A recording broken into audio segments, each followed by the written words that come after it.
L'observabilité est un sujet passionnant, et vous devez vous douter qu'il me passionne particulièrement puisque j'ai rejoint Datadog il y a peu. J'en ai parlé récemment, l'observabilité s'appuie sur les trois grands piliers que sont les logs, les métriques et les traces. Or, une des difficultés avec l'observabilité, c'est qu'on utilise souvent plusieurs outils pour capturer toutes ces données, alors qu'elles ne prennent vraiment du sens que lorsqu'elles sont corrélées les unes avec les autres. Unifier les trois piliers de l'observabilité pour briser les silos a toujours été au cœur des préoccupations de Datadog. Et c'est avec plaisir que j'en discute aujourd'hui avec mon confrère Nicolas Narbet, Senior Technical Account Manager chez Datadog.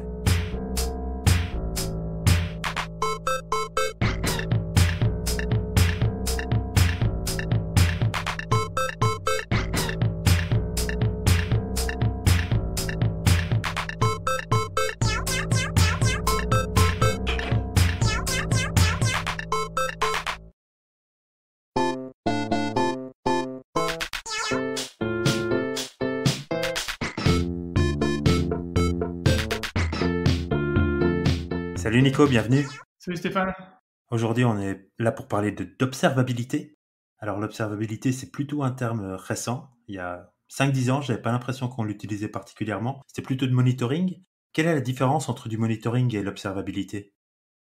Je pense que le monitoring, c'était plus lié à l'outil en lui-même, alors que l'observabilité, on va aller sur l'objectif euh, du client, qui est de pouvoir comprendre ce qui se passe dans ses systèmes, etc. Et que du coup, l'outil en lui-même, finalement, on étend l'outil à beaucoup plus d'outils, on étend l'outil à beaucoup plus de produits comme infra, APM, logs, même RAM, etc. Tout ça pour tous ces outils-là qui étaient avant très séparés, les ramener ensemble pour potentiellement avoir une vue complète de ce qui se passe sur un système.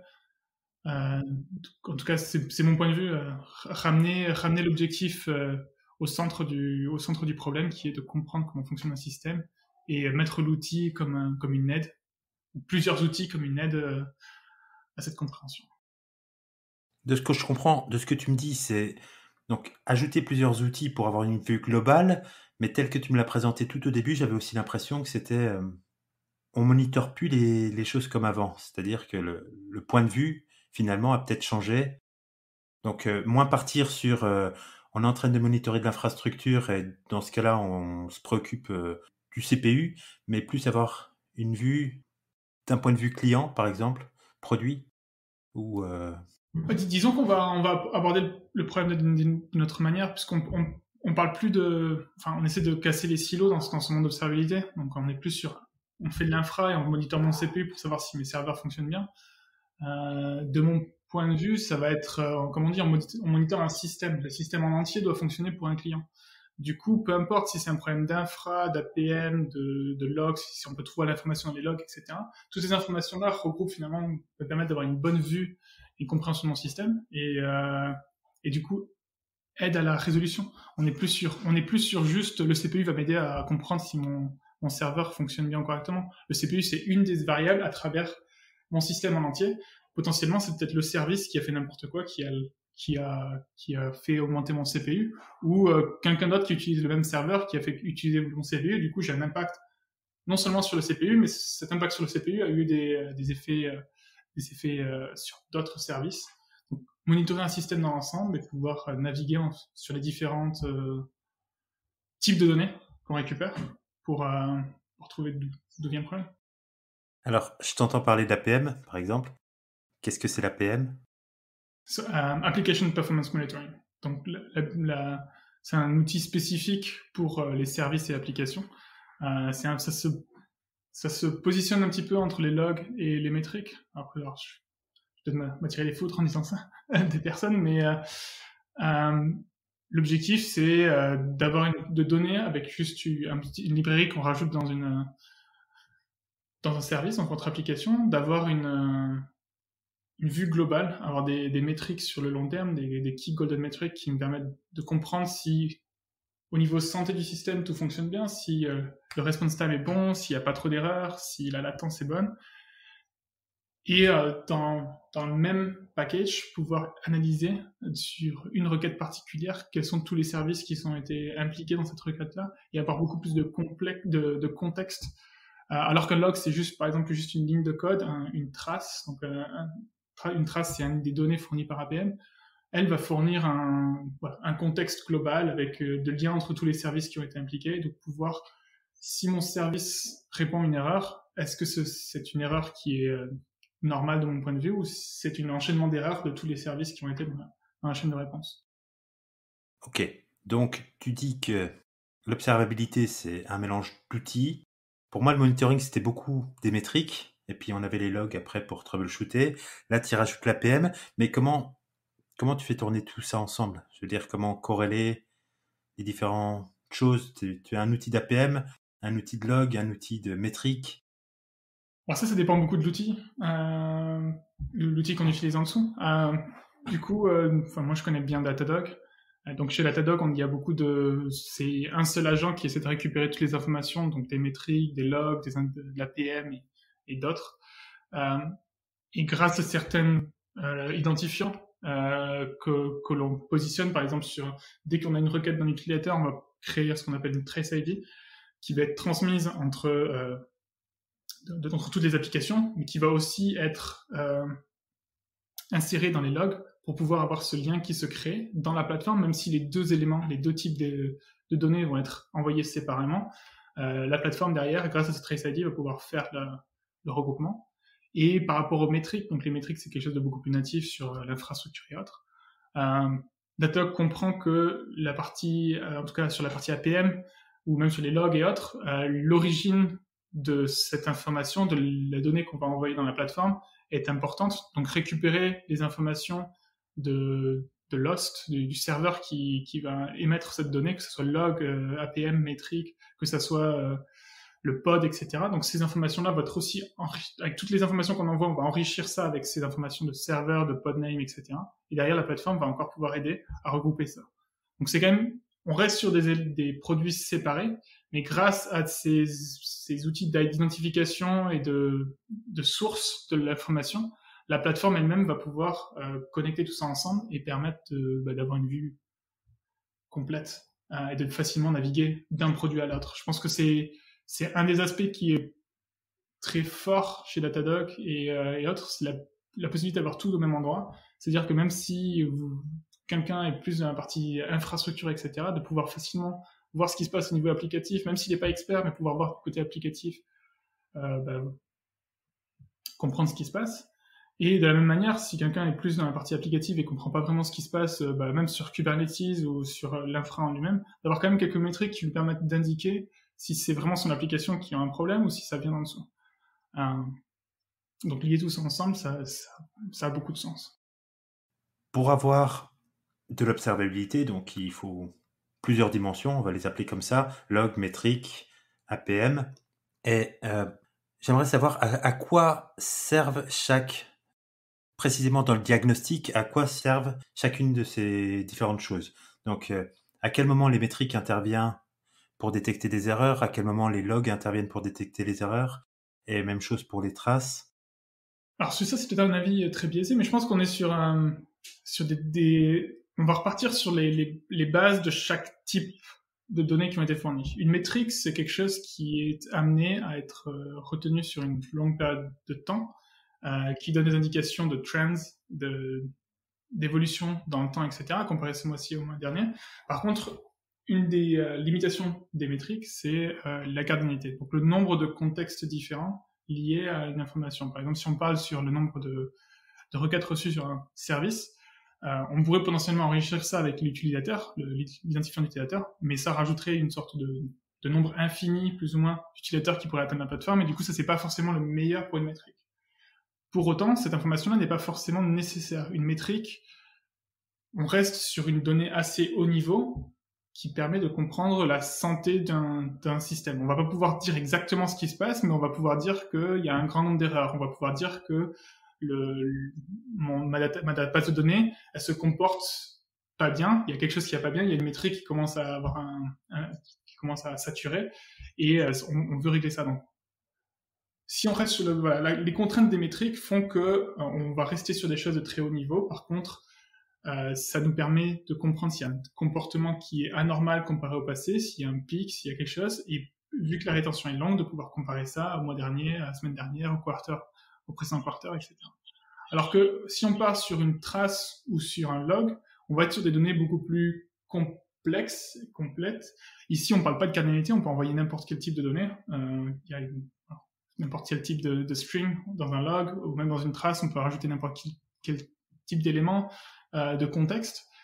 Et l'objectif ici, c'est vraiment d'avoir une vue plus complexe et plus précise sur un élément donné. Une trace en particulier, ça va vous permettre d'analyser tous les services qui sont liés entre eux, de pouvoir enrichir ça, potentiellement de comparer en fonction du contexte. Par exemple, si vous avez un type des feature flags qui sont à on ou à off sur votre application, de pouvoir comparer si la latence, etc., a des divergences en fonction de si ce feature flag est là ou pas.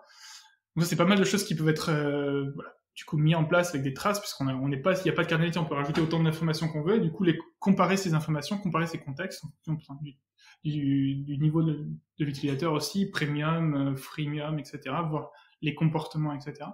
Pareil pour les logs, en fait, finalement, on va arriver sur vu qu'il n'y a pas de problème de cardinalité, on va arriver sur tout ce qui est unique. Votre code a pris un chemin qui est très très rare et vous savez qu'il va potentiellement avoir des problèmes, et vous loguez quelque chose pour dire il est passé par là et voici les informations avec les paramètres à laquelle il est passé, qui pourraient indiquer ensuite le comportement futur. Le log, c'est vraiment pour quelque chose d'unique. Et quand je parle de log et de traces comme ça, on voit beaucoup d'intérêt pour faire du troubleshooting et autres. Le problème de ces éléments-là, c'est la rétention. C'est des objets qui sont beaucoup plus lourds à stocker. Et du coup, en général, les périodes de temps de stockage sont plus courtes. Sur les logs, chez Datadog, ça va entre 3 jours et 90 jours si on est vraiment poussé.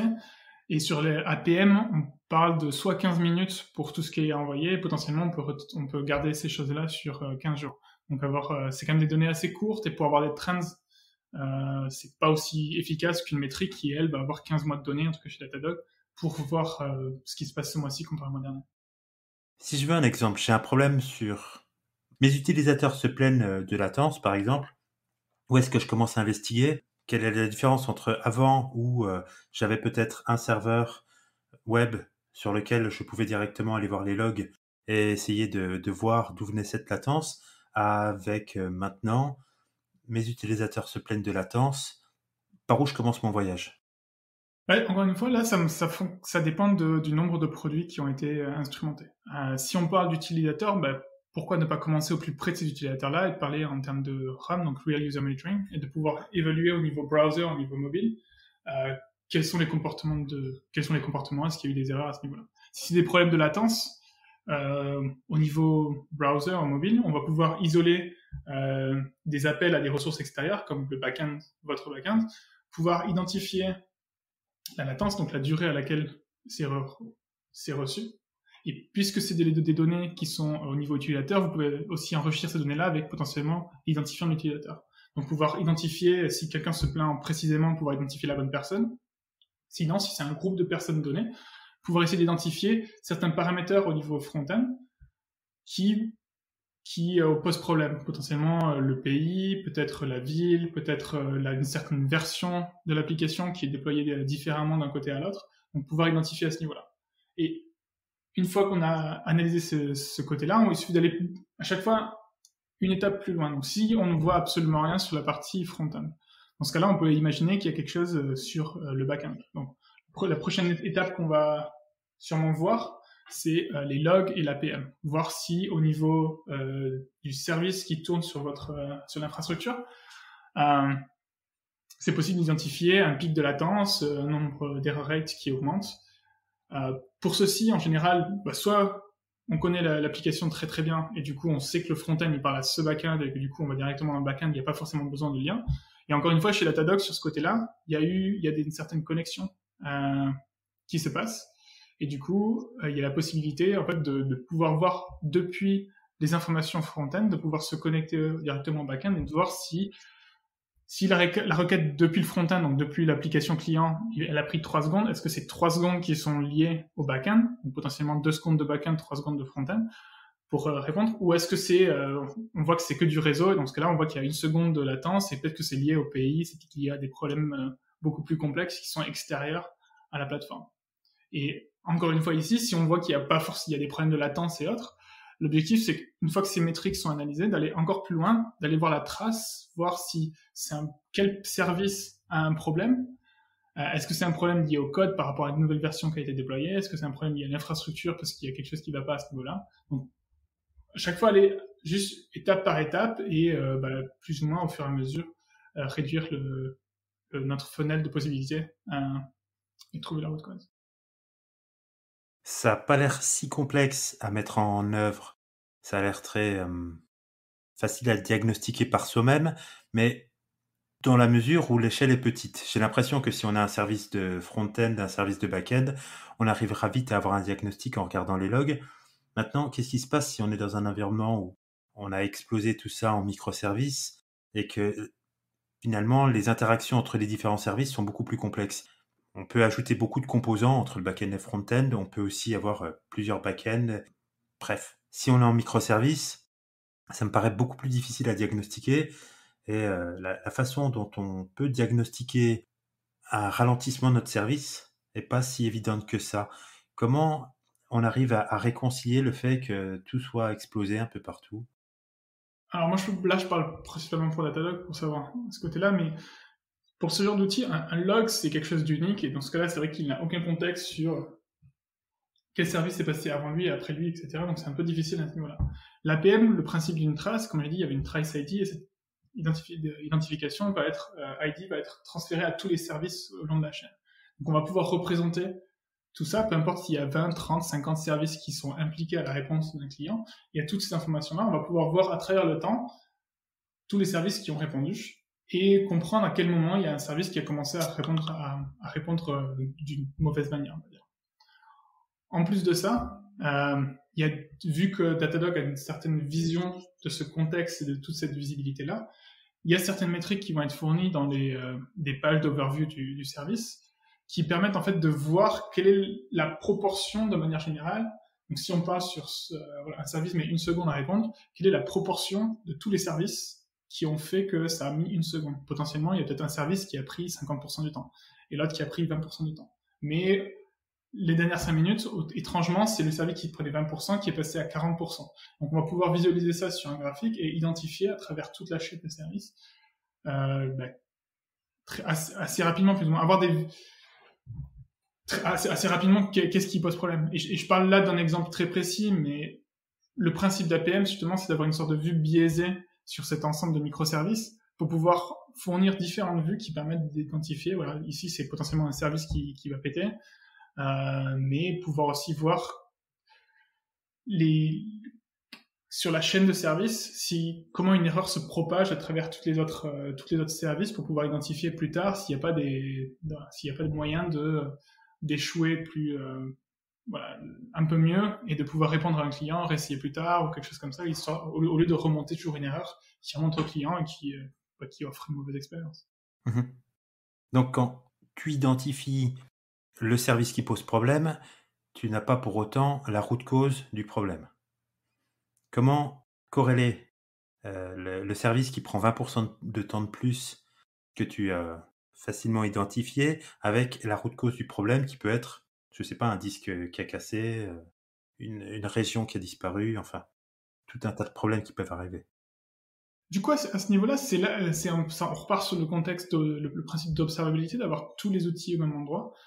Parce que, en tout cas chez Datadog, une fois qu'on a identifié le service en particulier, il y a la possibilité très très rapidement de switcher du APM à infrastructure, à logs, etc. Donc potentiellement ici, on pourrait imaginer que on voit qu'il y a un service qui a pété, essayer de comprendre si on parle de Kubernetes, sur quel cluster il est en train de tourner, voir le statut de ces machines-là, est-ce que toutes les machines fonctionnent correctement, est-ce qu'il y a un CPU très élevé, plutôt bas, etc.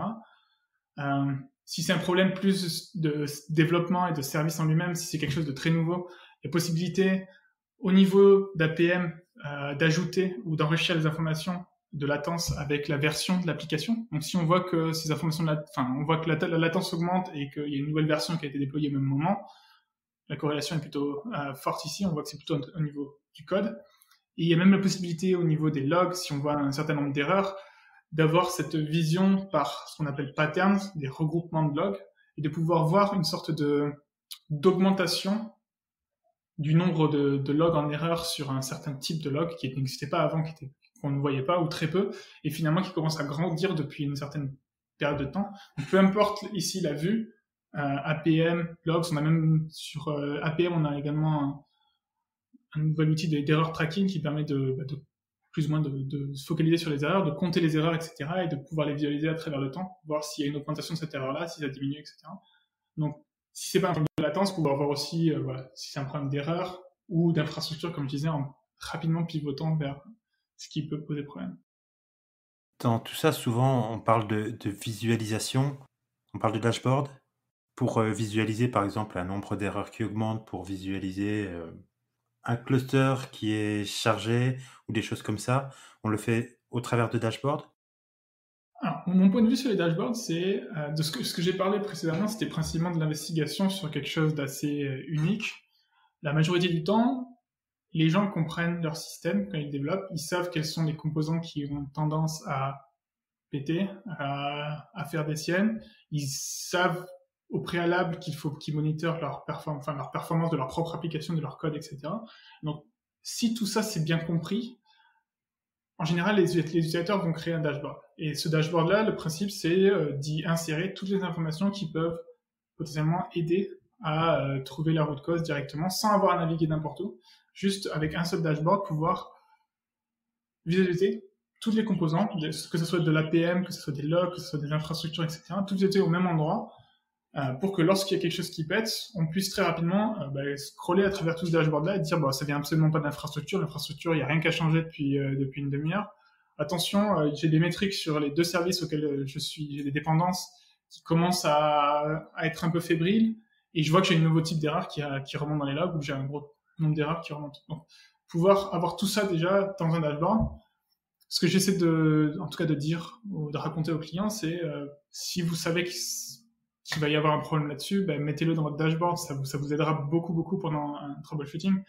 C'est tout bête, mais un des principes de Datadog, c'est aussi d'avoir tout au même endroit, donc de ne pas avoir de context switching. Ce context switching, c'était l'objectif de dire, c'est peu importe si vous perdez 2 minutes pour aller sur un autre outil, pour aller voir s'il y a les logs, remettre le contexte, etc., c'est 2 minutes de perdu. Et encore une fois, si tout est dans un dashboard, vous n'avez pas à perdre une minute pour retrouver où est-ce que ma trace, où est-ce que mes logs, etc., même si c'est beaucoup plus simplifié parce que tout est lié ensemble, c'est quand même des clics qui sont inutiles, alors que vous pouvez juste scroller dans un dashboard et vérifier que tout ce que vous avez prévu qui pouvait péter, soit il y a un truc qui est évident et vous pouvez l'identifier, soit si c'est pas évident, il faut chercher.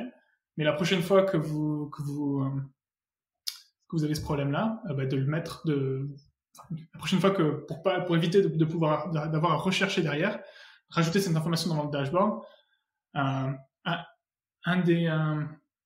Il y a un article sur AWS qui est plutôt sympa sur ça, qui indiquait que la partie de dashboarding et de monitoring, c'est quelque chose d'assez vivant. Ça ne devrait pas être quelque chose qui est statique. À chaque fois qu'il y a eu un post-mortem, qu'il y a une nouvelle version release de l'application, se poser la question, est-ce qu'il ne faudrait pas aussi que je mette à jour mon dashboard, que je mette à jour mes monitors, parce que il y a un nouveau composant qui rentre en compte, ou je vois on ne monitore absolument pas le Kubernetes, la limite de mes pods Kubernetes sur mon infrastructure, pour mon application. Donc, est-ce qu'il ne faudrait pas que je monitore ça pour voir s'il n'y a pas un truc qui peut péter aussi? Donc, toujours penser à enrichir ces dashboards-là avec des idées qui peuvent vous passer par la tête, ou bien avec lorsque vous avez un incident, pour être sûr que la prochaine fois, ce même incident soit détecté et troubleshooté en 5 minutes, au lieu de passer une demi-heure à trouver à travers les pages qu'est-ce qui peut péter. Alors, je suis peut-être vieille école, mais pour moi, les dashboards, c'était principalement des time series. Mais tu parles d'y mettre, je sais pas, de mettre un error rate dans les logs, par exemple dans ton dashboard, ou d'autres composants. Qu'est-ce qu'on peut mettre au final dans un dashboard en plus que des time series? On peut mettre un peu tous les types de représentations. Les time series, c'est très bien pour avoir une sorte d'évolution des trends. D'autres informations qui peuvent être intéressantes, ça va être des top lists ou des choses comme ça qui vous permettent d'identifier les pires cas.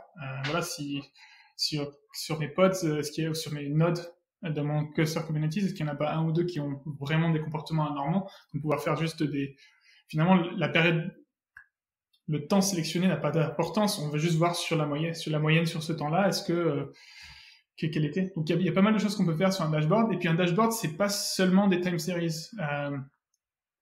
Un des aspects que j'essaie de pousser énormément avec des clients, c'est que même si les informations sont mises sur un dashboard, est-ce que ces informations sont faciles à lire?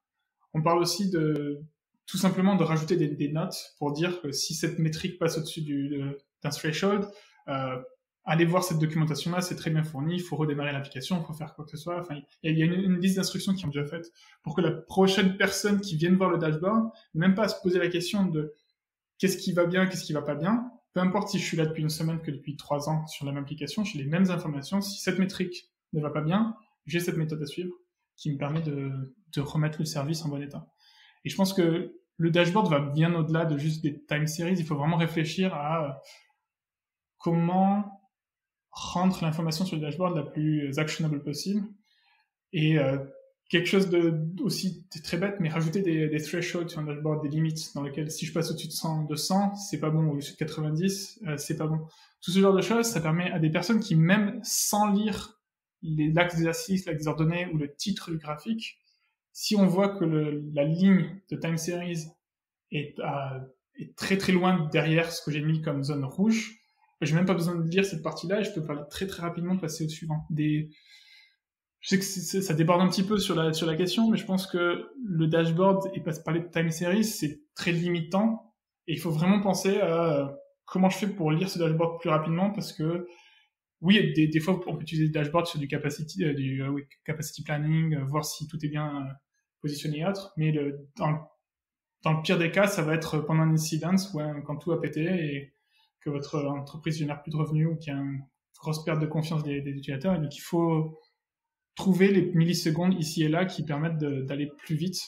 Et finalement, un dashboard, c'est tout autant une sorte d'outil qui permet de canaliser toute la connaissance sur un service au même endroit. Et pas seulement juste des métriques de comportement actuel, mais aussi comment le résoudre, qu'est-ce que ça veut dire d'avoir cette métrique qui passe à 50 au lieu d'être à 30 normalement. Tout ce genre d'informations qui permettent de, plus tard, enfin, que ce soit vous ou quelqu'un d'autre, de comprendre ce qui se passe et d'agir. D'accord, c'est intéressant ce que tu me dis là parce que j'avais une vision du dashboard qui traînait dans un coin du bureau, que plus personne ne regarde. Mais là, tu parles d'un dashboard qu'on peut vraiment utiliser quand on a des incidents, c'est ça? Donc, ça veut dire que c'est quelque chose avec lequel on interagit, c'est pas juste quelque chose qu'on montre sur un moniteur? Oui, puis même pas. Enfin, là, je parle d'incident parce que je pense que l'incident, c'est quand on construit un dashboard,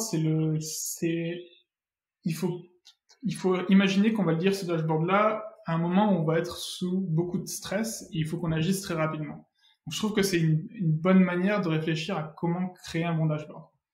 Derrière, un dashboard, c'est pas forcément que sur des moments de stress. Il y a un des bons aspects du dashboard aussi, c'est que si on peut rapidement pivoter entre différents environnements, entre le staging, le production, pré-production et autres, on peut voir les mêmes métriques, comment ça se comporte sur un environnement de production et avoir sur un autre écran la même chose, mais sur mon environnement de pré-prod et de comparer si tout va bien, si mon pré-prod il est validé pour passer en production et autres. J'extrapole un petit peu sur le dashboard ici, mais on peut utiliser ce même dashboard qui a été fait pour la production dans le cas d'incident, qui indique comment réagir à telle situation, pour aussi du développement, pour être sûr que en développement, il n'y ait pas des métriques qui commencent à partir dans tous les sens et que ça valide la chaîne de CI/CD pour être sûr que ce qui passe en prod, ça a été validé et que les métriques ont été, pas seulement que les tests aient passé, mais que les métriques qui ont simulé le comportement des utilisateurs étaient aussi dans les normes et dans ce qu'on attend de l'application. Alors, dans mon cas hypothétique que j'ai choisi tout à l'heure, je dis que c'était mes clients qui se plaignaient de latence. Généralement, quand on veut une bonne observabilité, on veut être prévenu avant que les clients se plaignent. Comment on met ça en place? Alors, il y a plusieurs aspects de ça. Alors, si on part sur un système complètement vierge, on a des instrumentations, enfin, on a instrumenté nos applications, on n'a pas encore mis de système d'alerting, de dashboard et autres. Chez Datadog, on a un outil de machine learning qui permet d'identifier certaines anomalies. Notamment, dans la PM, on va identifier des augmentations de latence, des augmentations d'error rate plus ou moins automatiques. Il y a un peu de magie derrière, c'est quand même du machine learning. Du coup, on peut pas se soumettre à ces algorithmes-là à 100%, mais si on commence, je pense que c'est quelque chose de très intéressant à aller voir et revoir de manière très régulière pour savoir si on a bien mis en place un système d'alerting. Et puis après, il y a tout ce système d'alerting qui est facile à mettre en place aussi. À partir d'un dashboard, le système de query pour créer une métrique ou un widget sur un dashboard, c'est le même que pour créer une alerte, donc un moniteur chez Datadog. Et donc la possibilité dans un moniteur de pouvoir être alerté sur les métriques clés de haut niveau qui permettent d'identifier si les utilisateurs sont impactés et autres. Donc on pourra jamais être averti avant que les utilisateurs soient avertis, et des erreurs, mais on pourra potentiellement réagir beaucoup plus rapidement si on n'attend pas que ce soit un utilisateur qui réagisse, mais que ce soit des systèmes automatiques qui agissent sur ça. On peut même aller plus loin et ce qu'on peut faire chez Datadog, c'est connecter des systèmes d'alerte avec des webhooks. Et donc avoir des systèmes derrière chez vous qui vous permettent de réagir à certains comportements qui peuvent être très bizarres. On peut le voir sur soit sur des trucs très bêtes, mais on peut potentiellement, si le nombre d'error rate augmente, si la latence augmente, comme on parlait, sur mon backend, pouvoir envoyer ça sur une lambda qui vérifie, donc qui fait quelques appels API sur le backend de Datadog pour voir s'il y a une nouvelle version qui a été déployée récemment, et si c'est le cas, potentiellement, automatiquement, trigger un rollback sur cette application, sur le déploiement de ça. Donc ça, c'est peut-être une opération qui peut être automatique. Après, si c'est pas le cas, on peut laisser l'humain rester derrière, mais potentiellement réfléchir à ces systèmes d'automatisation qui permettent de réagir automatiquement. Et en parlant d'automatisation, il y a des clients qui aussi, dans leur système de CI/CD pipeline, ils vont déployer leur application sur 1% de leur parc d'utilisateurs, vérifier au bout de 5-10 minutes s'il n'y a pas une augmentation de latence ou des règles sur cette application, sur ce pourcentage très spécifique, sur cette version spécifique. Et si c'est le cas, alors on roll back, on repasse sur l'ancienne version, ou alors passer sur le truc complet. Donc, même dans ce cas-là, c'est du test en production. Je sais pas si c'est bien fait, mais en même temps, le monitoring, c'est, de mon point de vue, un complément du test, et ça doit être développé en parallèle pour être sûr qu'il y a des bonnes boucles d'itération et que on a une bonne visibilité de notre système. J'aime beaucoup l'idée. J'ai toujours souhaité avoir un outil de CDI qui soit capable de faire un rollback si je dépassais un certain threshold. Ça a toujours été quelque chose dans lequel je voyais de la valeur. Si je reviens à mon exemple précédent, donc, admettons que je sois un utilisateur assez nouveau dans le monde de l'observabilité. J'ai mes utilisateurs qui se plaignent de latence. J'arrive à troubleshooter, tu m'as indiqué comment arriver à cerner le problème et peut-être à le résoudre. Comment maintenant je fais pour faire en sorte que je sois averti avant mes utilisateurs ou au même moment la prochaine fois que ça se reproduit? Quels seraient mes next steps?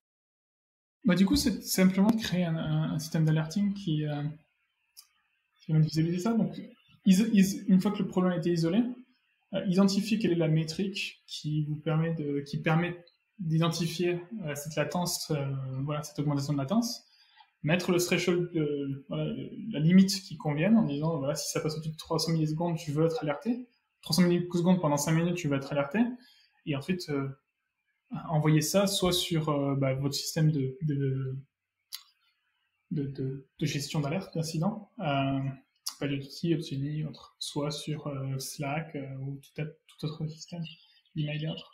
Donc c'est plutôt simple. Une fois que la root cause a été identifiée, la partie post-mortem et on va dire structuration de la connaissance qui a été générée par cet incident, là, comment je fais pour que la prochaine fois ça se reproduise pas ou que je puisse identifier plus rapidement. Ça devient assez simple puisque une fois qu'on a fait tout le troubleshooting, les requêtes de troubleshooting ont déjà été créées. Il suffit juste de reprendre ces requêtes-là et de les mettre sur un dashboard, de les mettre dans un moniteur et d'alerter les bonnes personnes quand ça se reproduit. Donc, on va dire que c'est la partie la plus simple. Alors, je parle au nom de tous ceux qui ont été d'astreinte un jour ou l'autre dans leur vie. Le problème avec l'alerting, c'est ça génère souvent beaucoup d'alerte fatigue. On a beaucoup de faux positifs ou alors parfois on est alerté toujours pour les mêmes symptômes qui impliquent toujours les mêmes steps pour résoudre un problème. Comment on arrive à réduire l'alerte fatigue? Alors je vais être très méta, mais en gros, ça serait, de mon point de vue, c'est faire du monitoring. Donc pouvoir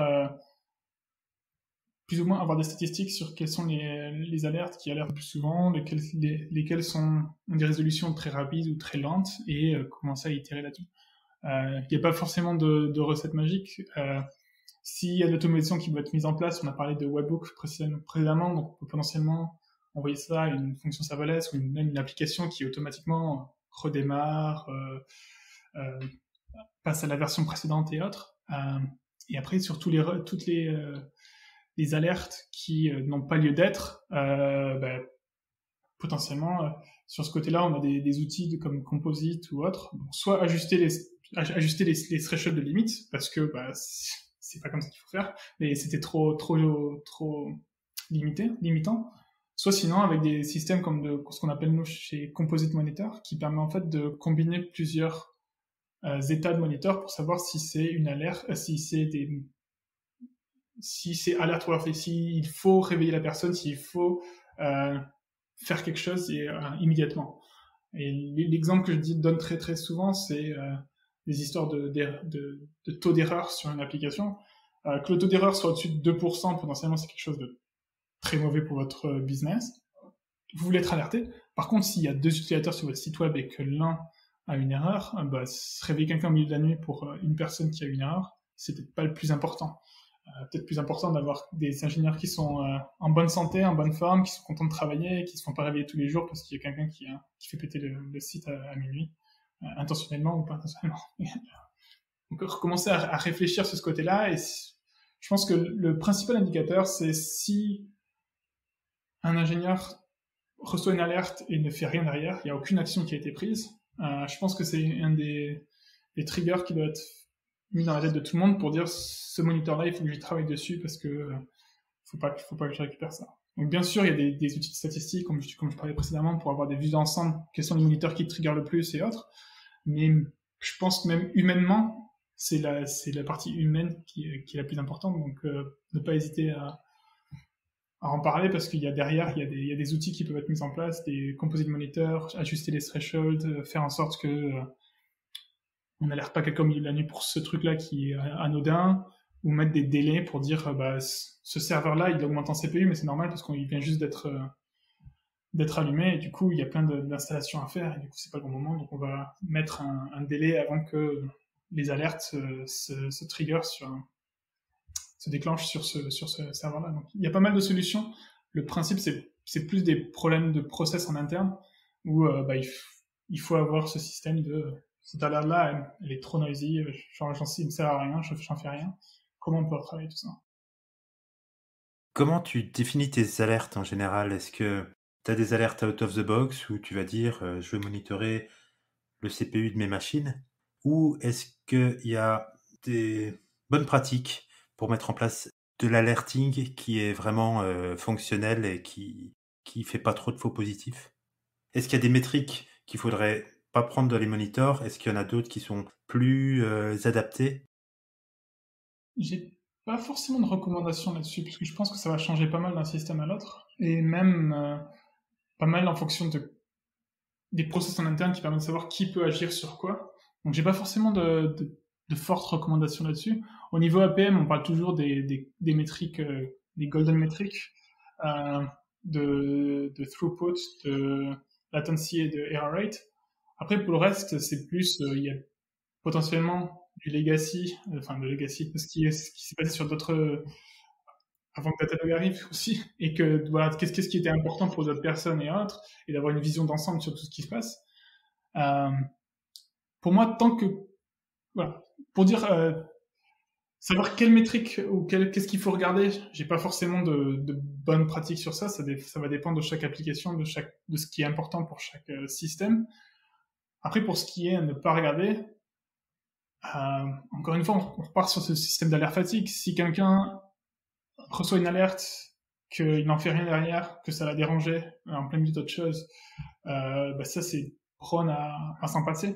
Mais il n'y a pas forcément de grandes règles où tous les clients devraient mettre une alerte sur ça et pas sur ça. Je pense qu'on est plus, c'est plus souple comme, comme réponse. C'est du fine-tuning. Pour dire souvent, j'ai vu souvent faire en tout cas, de mettre des thresholds sur du CPU ou de la RAM, et puis au final on se fait réveiller au milieu de la nuit parce que le CPU a dépassé un certain threshold, et il n'y a aucune action à faire là-dessus, c'est juste que le serveur fait son travail. Il y a des métriques comme ça qui peut-être ne sont pas... On a l'impression qu'elles sont très importantes, et elles le sont, c'est des choses qui sont importantes à connaître. Par contre, on n'a pas forcément d'action derrière si une métrique dépasse un certain niveau.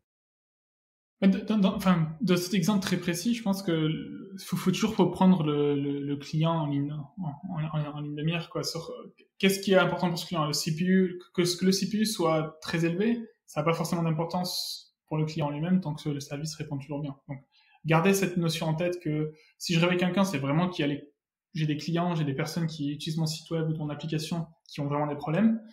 Si c'est juste au niveau technique, il y a quelque chose qui va pas très bien, mais que le système arrive à maintenir ce status quo et maintenir un certain niveau de stabilité, un niveau de réponse au client qui est correct, pas besoin d'appeler quelqu'un. Après, ça veut pas dire que il faut pas mettre une alerte sur le CPU et tout ça. Je pense que si le CPU atteint 100%, c'est peut-être qu'il n'y a pas eu des systèmes d'autoscaling qui ont bien fonctionné et autres.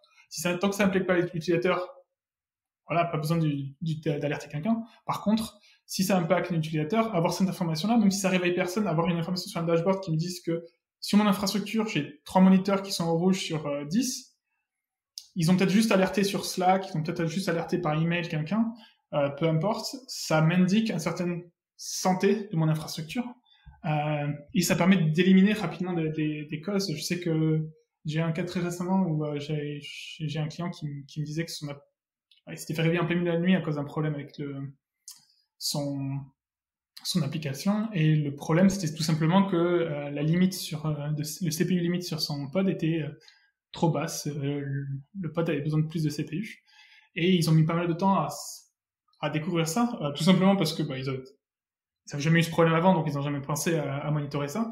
Mais si ils avaient eu des moniteurs pour dire mon infrastructure, au niveau serveur, tout va bien. Au niveau pods, il y a des trucs qui vont pas bien. Et, je suis très proche de ma limite. Ça aurait pu les indiquer la root cause et identifier plus rapidement. Donc pas forcément alerter quelqu'un, mais le système d'alerting me permet d'identifier en rouge et vert en disant j'en ai 10 qui sont verts et 3 qui sont rouges. Et donc je regarde ce qui se passe là.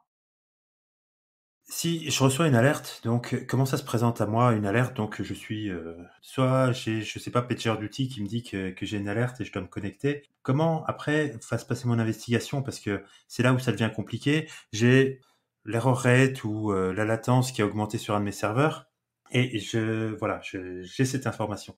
Maintenant, comment va se faire mon cheminement pour arriver à trouver tous les composants qui sont liés à cela? Et comment en fait va se présenter l'alerte? Comment je vais pouvoir réagir par rapport à cette alerte pour être le plus rapidement possible efficace pour résoudre un incident? Sur ça, on reprend plus ou moins le même concept que j'ai essayé d'évoquer précédemment, c'est qu'un dashboard, ou même de manière générique, le système de monitoring, d'observabilisation, c'est une sorte de base de connaissances de comment devrait fonctionner l'application et comment il ne devrait pas fonctionner. Recevoir une alerte pour dire juste j'ai un problème, ma latence est forte, très bien, mais derrière, en fonction de qui vous avez, ou même de si vous avez été, c'est 3h du matin et qu'il y a un gamin qui a pleuré toute la nuit, c'est pas le plus frais pour se rappeler de l'application que vous avez développée il y a 2 ans et de qu'est-ce qu'il faut faire pour résoudre tout ça. Donc l'objectif, encore une fois, comme pour le dashboard, c'est de mettre un maximum de connaissances dans le message de la notification.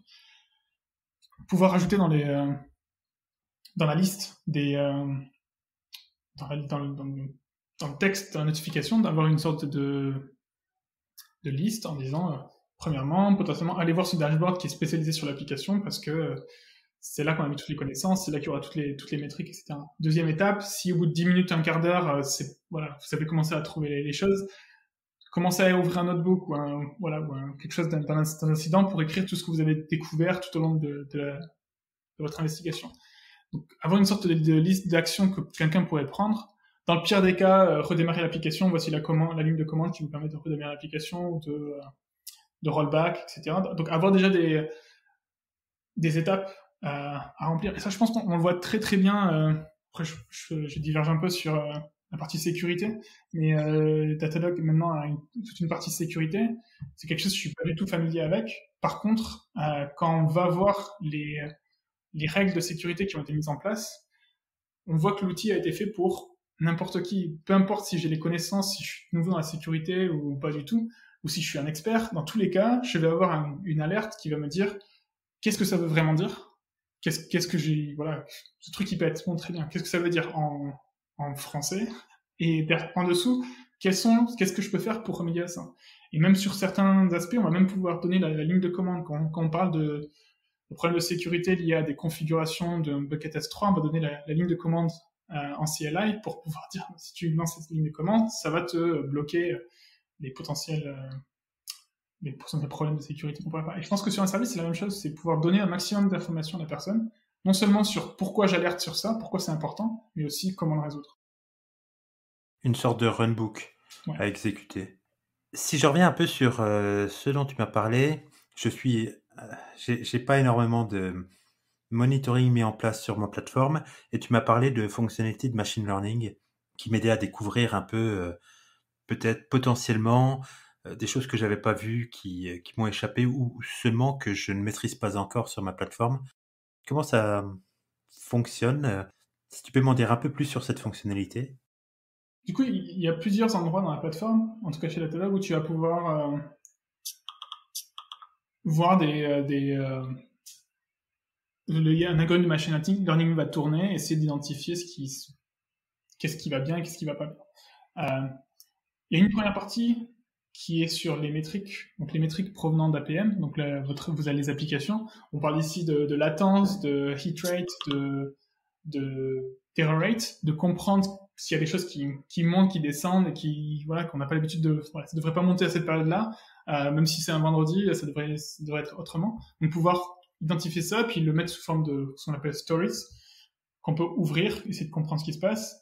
Il y a même une nouvelle fonctionnalité je pense qu'on commence à voir, c'est la partie root cause analytics. Donc, vu que la partie APM permet de comprendre quels sont l'enchaînement de tous les services, quand il y a 10 services qui passent au rouge parce que le error rate augmente, avoir un algorithme qui permet d'identifier quel est le potentiel, le service qui a potentiellement créé le problème. Donc, peu importe s'il y en a 10, 20, voilà, ça fait la base de données. C'est entouré. Donc, actuellement, ça se limite que à la partie service, donc il n'y a pas l'infrastructure qui est liée à ce truc-là, mais je pense que ça va venir. Pareil sur des informations plus liées à l'infrastructure, donc des bases de données et autres, il y a des métriques qui sont quand même très classiques, qui permettent d'identifier très rapidement si quelque chose va bien ou pas, et donc aussi de mettre en surface certaines métriques qui commencent à se comporter très... qu'il y a des pics qui arrivent qui ne devraient pas être là. Encore une fois, sur ça, Datadog a une vision, c'est des outils qui sont très classiques, on parle de base de données, si c'est du Postgres, tout le monde utilise du Postgres, c'est la même chose.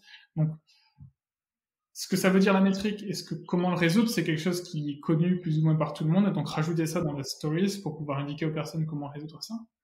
Donc, c'est une partie du machine learning qui peut être fait pour essayer de détecter des choses que vous n'êtes pas forcément au courant. Et puis après, il y a une autre partie du machine learning qu'on peut voir sur les traces ou les logs. Et là, ce que fait Datadog, c'est essayer de mettre en surface des types de contextes qui ont des comportements anormaux. Potentiellement, vous avez un tag qui va dire Cloud Provider GCP, et sur ce Cloud Provider-là, on va voir que la latence est de 15 secondes, alors que sur le reste, il est de 3 secondes seulement. Donc, même plus besoin d'aller regarder sur les 100 traces par seconde qui sont émises par votre application. Il y a certains comportements qui peuvent être mis en avant comme ça. Et pareil sur les logs, pouvoir identifier que sur le merchant tier dans le premium, on voit que il y a beaucoup plus d'erreurs, donc que ces logs-là représentent 2% de tous les logs, par contre ils représentent 50% des erreurs. Donc pouvoir identifier en fait des contextes automatiquement qui vous potentiellement auraient pris du temps à analyser, puisqu'il faudrait voir des millions de logs, etc., à trouver la bonne métrique, le bon contexte qui fait que, ah oui, c'est ce contexte-là qui fait qu'on a beaucoup d'erreurs. Et en fait, de mettre ça en avant pour que les personnes aillent encore plus vite sur le troubleshooting. Je pense qu'il y a beaucoup de choses qui peuvent être faites en machine learning, data lawyer, etc. Ça sera jamais parfait, puisqu'on est quand même sur des systèmes qui bougent et autres. Mais l'idée, c'est juste d'être une aide à la décision, une aide à la personne qui fait du troubleshooting pour savoir s'il n'y a pas quelque chose que j'ai pas regardé, je sais plus où chercher, mais Datadog a trouvé automatiquement par ces outils d'analyse d'anomalies. Aujourd'hui, nos infrastructures ont énormément changé. On a vu l'arrivée de Docker, des Kubernetes, on a mis nos applications dans des containers, puis dans des pods. On a peut-être mis du service mesh au-dessus, on a peut-être mis des fonctionnalités de sécurité, etc. Il y a eu un gros changement des outils et tout ça s'est largement complexifié. Est-ce que tu penses que justement le fait d'amener du machine learning dans tout ça permet de simplifier un peu l'équation et de se dire que on est dans des environnements hyper complexes et qu'on a du mal à maîtriser de bout en bout, et donc d'investiguer sur une erreur? Est-ce que le machine learning, ça peut être une des solutions à ce problème d'onboarding sur les nouvelles solutions techniques? Je pense que le machine learning, ça peut être une solution. Par contre, je pense qu'il faut pas se voiler la face. Si on sait pas comment fonctionne quelque chose, c'est peut-être pas le meilleur moyen de se dire l'outil machine learning va tout faire pour nous et ça sera la panacée et du coup j'ai même plus besoin de faire quoi que ce soit. Voilà, je suis à 100% sur mon urbain de machine learning. Je pense que c'est trop réducteur et je pense que au contraire, je partirais sur le fait que ce qui peut m'aider, si je pars sur des systèmes que je ne comprends pas et qui peut m'aider, c'est voir s'il n'y a pas des ressources qui ont été déjà créées. Donc, Datadog se veut comme une plateforme, donc essayer de trouver des moniteurs qui ont été créés par d'autres personnes, des dashboards qui ont été créés par d'autres personnes, qui permettraient à un nouvel utilisateur de Kubernetes de comprendre un petit peu qu'est-ce qui peut être intéressant à regarder. Et c'est pour ça que dans la plateforme, déjà, il y a des outils, il y a ce qu'on appelle des out-of-the-box dashboards, donc des dashboards qui sont prédéfinis, et des moniteurs qui sont aussi recommandés de moniteurs, qui ont déjà été créés. Des gens peuvent aussi en créer et rajouter, le repo est public. Mais je pense en tout cas, ça c'est peut-être mon point de vue, mais il ne faut pas se dire que le machine learning ça va tout résoudre. Je pense que c'est plus une aide à la décision qu'autre chose. Il faut repartir sur la question. Si je ne connais pas, il faut que j'apprenne comment ça fonctionne. Et pour ça, il y a des out-of-the-box dashboards, des recommended monitors, potentiellement le machine learning.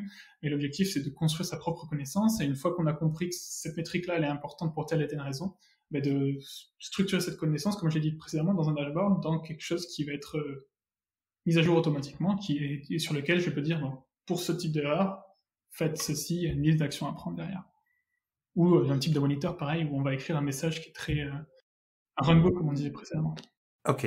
Est-ce que, donc, selon toi, on peut apprendre un peu comment est l'environnement? Parce que des fois, on n'a pas le choix. Je veux dire, on est précipité dedans. On a beau avoir peut-être une connaissance de cubes ou des containers ou des workloads distribués, mais arriver à un poste où on n'a pas la connaissance de l'environnement.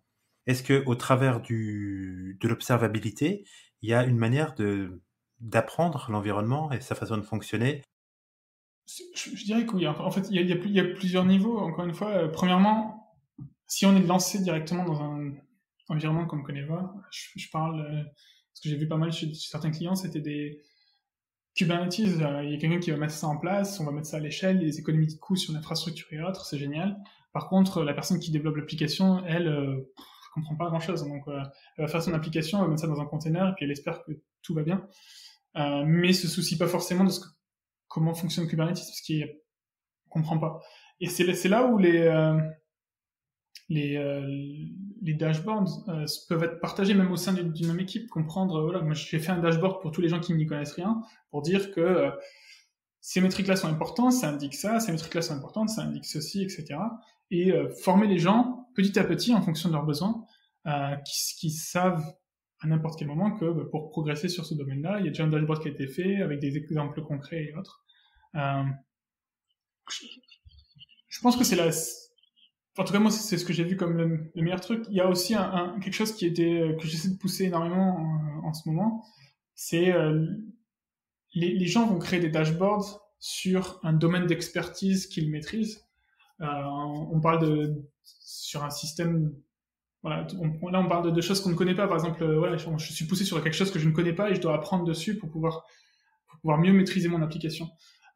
Moi, ce que je vois beaucoup en ce moment, c'est la partie sécurité. C'est quelque chose il y a beaucoup de gens qui, ils ont réussi sur l'application, ils maîtrisent. Bon, APM, ils commencent à maîtriser. Maintenant, il faut ils ont commencé à comprendre aussi comment fonctionne Kubernetes. Bon, c'est bon, ils sont à peu près bons là-dessus, ils ont un dashboard qui va bien. Maintenant, on leur rajoute la sécurité dans la boucle. Et cette fois-ci, au lieu que ça soit potentiellement aller chercher de l'information sur la sécurité et autres, pour laquelle j'ai pas de temps et autres, c'est pourquoi ne pas mettre cette information directement dans mon dashboard. Et le fait d'avoir tout dans une même plateforme, c'est potentiellement, il y a une autre équipe qui est responsable d'une sous-section de mon dashboard, en mettant en avant les 3 types de failles de sécurité qui sont les plus critiques liées à mon application. Là, j'ai pas bien configuré quelque chose. Je peux potentiellement aussi rajouter des actions à prendre, mais ici, c'est plus sensibiliser les gens pour que ça les intrigue et qu'ils se disent, bon, ça fait 3 semaines, j'ai 3 trucs qui sont en rouge, ce serait bien que que je passe un petit peu de temps pour régler ça, quoi.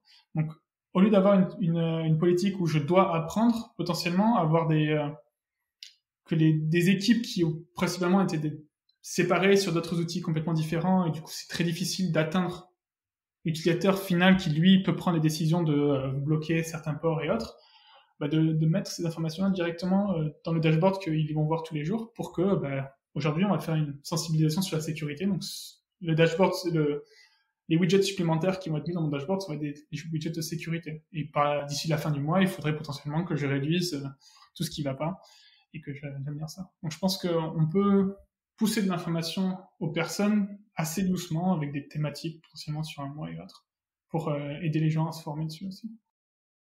Ok. Une dernière question. En introduction, tu as dit que Datadog permettait de briser un peu les barrières qu'il y avait entre les silos. Alors, comment aujourd'hui on arrive autour de l'observabilité à faire en sorte qu'il n'y ait pas de silos, justement? Et du coup, c'est un petit peu ce que je disais précédemment, c'est amener les gens sur la même plateforme. Je pense qu'il y a quelque chose qui a toujours été difficile, c'est de demander à quelqu'un d'aller faire quelque chose, premièrement, qu'il n'a pas envie de faire, et sur un outil qui lui s'en fout complètement, lequel il faut potentiellement qu'il s'enregistre sur une autre plateforme, qui demande des accès à l'IT, etc., pour pouvoir se loguer et voir que son application ne va pas bien et avoir des actions à prendre derrière. Ça fait beaucoup, beaucoup d'efforts pour quelque chose que j'ai même pas envie de faire depuis le départ. Du coup, je pense que casser les ciseaux, comme on dit, c'est super important, et avoir tout au même endroit, ça aide pas mal. Et je pense que c'est quelque chose que Datadog essaie de faire énormément, de lier des éléments ensemble pour que on offre une vision globale de la santé d'un système, que ce soit pas forcément que de l'APM avec des métriques qui sont liées à l'utilisateur, mais que ce soit aussi de l'infrastructure, de voir si l'infrastructure est bien configurée, mais aussi au niveau de sécurité, qu'il n'y ait pas d'autre chose, de ramener tout ça à la même plateforme. Après, les process de chaque équipe sont différents, mais ce que moi je vois et ce que j'essaie de pousser les gens à faire, c'est une équipe sécurité, ça n'aura jamais le temps d'aller mettre en place des politiques de sécurité chez tout le monde. En plus de ça, chacun va créer, une fois que tout est mis en place, il y a quelqu'un qui va créer un nouveau service qui va pas respecter les règles, il va falloir repartir le voir, etc. C'est un peu sans fin, alors que finalement, il y a des bonnes pratiques qui peuvent être facilement instruites aux gens, enseignées aux gens, grâce à de la visualisation, grâce à ce genre de choses, et de dire, voilà, ça c'est ton dashboard, truc, voilà les 3 widgets que moi je te recommande de mettre. Quand il y a quelque chose qui va pas bien passer, ça va être comme ça, puis on va faire des sessions de manière régulière, peut-être une fois par mois, 1 heure avec votre équipe pour savoir comment on peut améliorer ces 3 graphiques-là. Donc, les aider petit à petit, les sensibiliser et faire en sorte que de même faire de la quantification de ce genre de choses pour faire un petit peu de quantification, gamification et voir que j'avais 50 problèmes de sécurité au préalable sur mes 3 buckets, et puis maintenant je suis plus qu'à 10 ou 5 ou j'en ai plus du tout. C'était pas si compliqué, et puis j'ai même maintenant des outils d'automatisation que je manage qui me permettent de régler ça automatiquement et de faire des genres de choses. Je pense que c'est même très intéressant. Moi, je sais que chez Datadog, j'avais fait quelque chose de très bête, mais j'avais ouvert sur un environnement de sandbox, j'avais ouvert une EC2 sans bloquer l'IP, à savoir que c'était n'importe qui pouvait venir. Et il y avait un système d'automatisation qui était automatique derrière, qui m'a fermé le C2, qui m'a dit faut pas recommencer. Et derrière, je trouvais ça bien parce que c'est quelque chose, je me suis même posé la question en me disant que c'était très grave, parce que c'est sur du sandbox et autres, mais ça aide les gens à s'auto-former, même sur des environnements qui sont un petit peu bateaux et qui sont pas très critiques, mais ça aide les gens à vraiment se sensibiliser très très early on, que ce soit sur du dev, de l'environnement de prod, etc., parce que on monitore pas que le prod et que au niveau du développement, c'est à ce niveau-là qu'il y a beaucoup plus de chances d'influencer les bonnes pratiques par la suite, de faire en sorte que tout fonctionne bien et que l'application qu'on développe ne se base pas sur des ports ouverts qui devraient pas être ouverts, des choses qui sont pas bien faites, tout ça. Je pense qu'avoir tout dans une plateforme, finalement, c'est un gros avantage pour tout le monde, pas forcément pour toute l'entreprise, pour pousser les bonnes pratiques à tous les niveaux de la stack. Nico, merci beaucoup. Merci à toi pour les questions. Retrouvez Nico sur Twitter @nxnarbet et Datadog sur datadoghq.com. Comme toujours, n'hésitez pas à parler de cet épisode autour de vous à vos amis et sur les réseaux sociaux. Prenez soin de vous et à la semaine prochaine.